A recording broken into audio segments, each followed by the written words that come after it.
ఆంధ్రప్రదేశ్ రాష్ట్రానికి సంబంధించిన సార్వత్రిక ఎన్నికలు మరో 8 రోజుల్లో జరగనున్నాయి.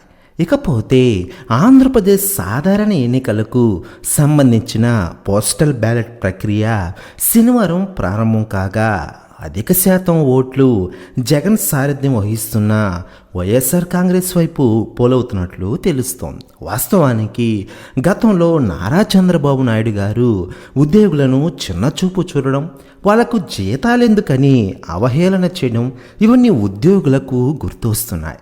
దీంతో పాటు సీఎం వైఎస్ జగన్ అమలు చేస్తున్న గ్యారెంటెడ్ పెన్షన్ స్కీమ్ జీపీఎస్ తమకు లాభసాటి అని ఉద్యోగులు భావిస్తున్నారు.